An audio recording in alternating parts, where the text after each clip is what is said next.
urban planning is a wide scope, but it's about planning for space within the urban city, urban setup. Urban planning actually is taking place. It is in effect. That's why you find where designated areas for pedestrian walking, where we have vehicular movement, that is a carriageway, where we have bus terminal. All this is urban planning in play. So different spaces in planning are planned for specific uses. So depending on what activity or what use, that's what defines urban planning, or that's the use of space in the streets. This is an issue that has been brought about for a need. The reason why vendors are there on the street is because there is a need. And the need is there because it is provided for by the pedestrian who are walking, who in turn buy the goods being sold. That's supporting or facilitating that need. So what planning needs to do is to incorporate or harmonize all these uses. We have to appreciate the fact that the space in itself is for pedestrian walking. Walking is an activity brought about by that use. So how we intertwine or how we manage the two, that's where the planning aspect comes in. So from now moving forward is how are we going to manage the space, the limited space, because Nairobi is not growing anymore. We are pushed to the limit. But how are we going to accommodate this informal, so to speak, into being formal?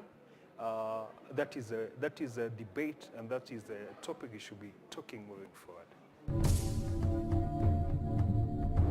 In 2008, there was a formation of an informal trading forum, whereby there was a need to incorporate. Earlier on, we used to have traders who lived in makeshift kiosks, whereby they used to trade, sleep, and actually that was their houses.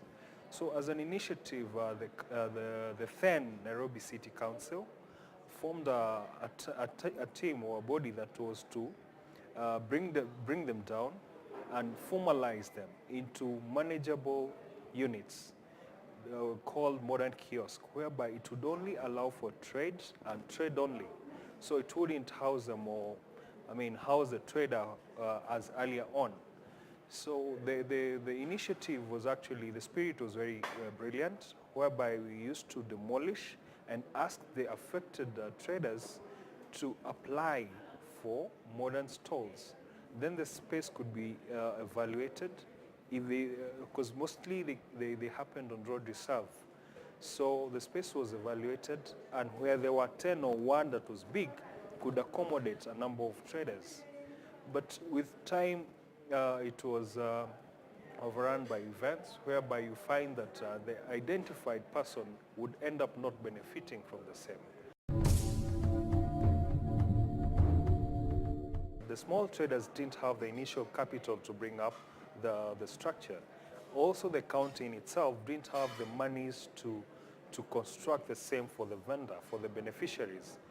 However, we had brought on board, during the inception stage, we had brought on board money lending institutions like banks, SACCOs, who were willing to give loans to the beneficiaries after providing a work plan, how the daily monies they get, so that, and they'll use that as collateral for the monies to come in.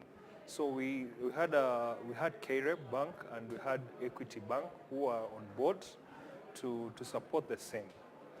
But when politics come into play, everything goes out of the window, because it's who comes first and who wins. So that killed the entire thing.